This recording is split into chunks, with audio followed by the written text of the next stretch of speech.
Bismillahirrahmanirrahim. Hi, I'm Zainul Abidin and you are watching me on my YouTube channel Online with Zainul Abidin. Dear student, अपने previous topic से अपने previous lecture से ही बात को आगे लेके चलते हैं। तो आज जो प्रॉब्लम हम डिस्कस करेंगे उस प्रॉब्लम में बेसिकली हम दो कॉन्सेप्ट्स को डील करेंगे। जो पहला कॉन्सेप्ट है हमारे पास वो है स्केलर मल्टीप्लिकेशन एंड जो सेकंड है इसी क्वेश्चन में यूज होगा that will be addition of matrices. तो हम देखते हैं कि ये जो दो कॉन्सेप्ट हमने पढ़े हैं ये क्वेश्चन के अंदर कैसे इन्वॉल्व होते हैं या क्वेश्चन में कैसे यूज होते हैं। तो अगर क्वेश्चन पे आ जाए, again we have been given two matrices A and B. हमें कहा गया है कि फाइंड सी, ठीक है, find C such that a plus 2b equals to c, a plus 2b equals to c। अब इस क्वेश्चन को सॉल्व करने की डिफरेंट अप्रोच हो सकती है, किसी भी तरीकाकार से इसको आप सॉर्ट आउट कर सकते हैं, लेकिन याद रखें कि किसी भी क्वेश्चन को सॉल्यूशन पे जाने से पहले उस क्वेश्चन को अच्छे से समझना जरूरी होता है। तो जब भी आप क्वेश्चन से रिलेटेड आपकी अंडरस्टैंडिंग डेवलप हो जाएगी, आपको समझ आ जाए कि क्वेश्चन में क्या चीज हमें गिवन है, क्या पूछी गई है और उसको हम कैसे यूटिलाइज कर सकते हैं, तो आपके लिए क्वेश्चंस उसी तरह इजी हो जाएंगे। तो सबसे पहले मैं अननोन पार्ट पे फोकस कर रहा हूं। तो मेरे पास मुझे कहा गया है कि सी, अब सी से रिलेटेड जो मुझे इंफॉर्मेशन दी गई है उसमें ये कहा गया कि जो सी मैंने फाइंड करना है that is equals to A plus two B. अब ए प्लस टू बी में भी प्रॉब्लम ये है कि ए तो मेरे पास नोन है बट टू बी मेरे पास अननोन है। टू बी मेरे पास क्या है, अननोन है। फाइंड मैंने सी करना है और सी उसने कहा है कि इक्वल है ए प्लस टू बी के। ए मेरे पास नोन है और टू बी का जिक्र नहीं। So in the very first understanding मेरे जहन में जो चीज आ रही है कि मुझे सबसे पहले टू बी जो है किसी तरह फाइंड आउट करना है।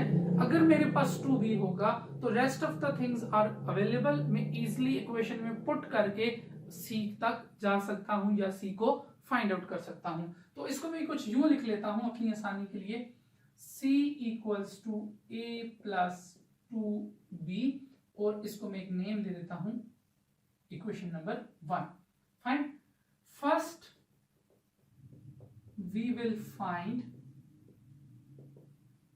2b, ठीक है, और 2b के आगे ही मैं लिख लेता हूं scalar multiplication.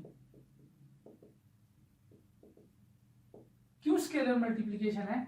Because b is a matrix that is given और 2 एक रियल नंबर है जिसे हमने b के साथ क्या करना है, मल्टीप्लाई करना है। और मैंने आपसे ये कहा था कि जब भी कोई रियल नंबर किसी भी मैट्रिक्स के साथ मल्टीप्लाई होता है that is called scalar multiplication. तो अब 2b फाइंड आउट कर लेते हैं।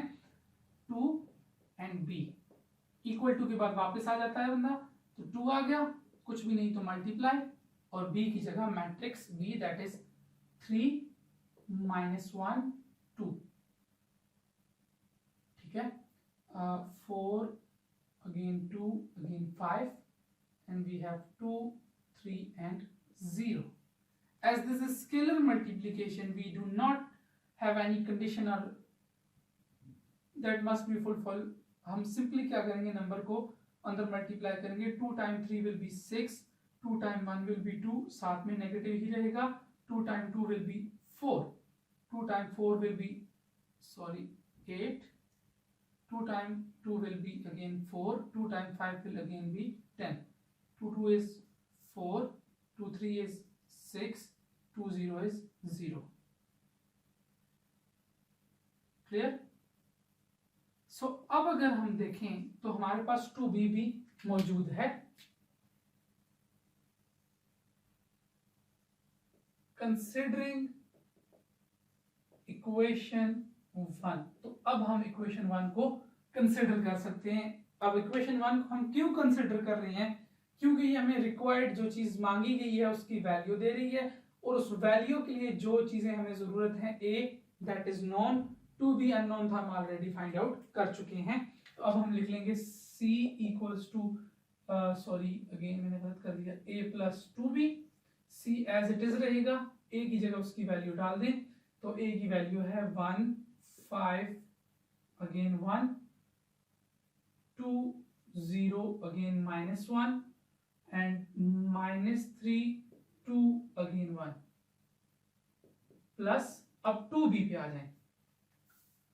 2b हमने फाइंड आउट किया था यहाँ पे, तो ये था मेरे पास 6 8 4 -2 4 6 4 10 एंड अगेन 0।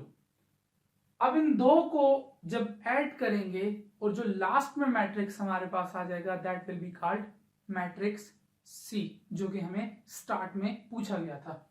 अब एडिशन का प्रोसीजर हमें पता है। देखिए इसी कॉन्सेप्ट में, इसी प्रॉब्लम में एडिशन का कॉन्सेप्ट भी यूज हो रहा है कि हम क्या करते हैं, दे हैव सेम ऑर्डर, तो कॉरस्पॉन्डिंग एलिमेंट में ऐड होगा 1 + 6 2 + -2 -3 + 4 5 + 8 0 + 4 2 + 10 1 + 4 -1 + 6 and 1 + 0.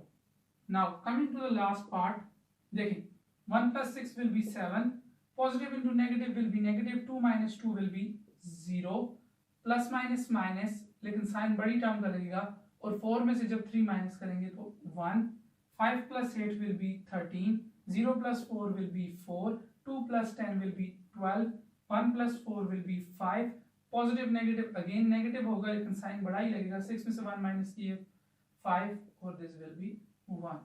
So this is required C and our answer. तो क्या सीखा हमने इस पूरे क्वेश्चन में या पूरी प्रॉब्लम में कि कैसे स्केलर मल्टीप्लिकेशन और एडिशन ऑफ टू मैट्रिसेस का कॉन्सेप्ट क्वेश्चंस में यूज किया जाता है। उम्मीद करता हूं कि आपको ये क्वेश्चन समझ आ गया होगा। अगर फिर भी किसी का कोई प्रॉब्लम है तो आप लोग कमेंट में पूछ सकते हैं, और अगली वीडियो तक इंशाल्लाह आपको इंतजार करना पड़ेगा, क्योंकि अगली वीडियो में भी हमें किसी प्रॉब्लम को ही डिस्कस करेंगे इंशाल्लाह। And stay tuned, subscribe my channel and do not forget to click the bell icon to get the latest update. Thank you so very much.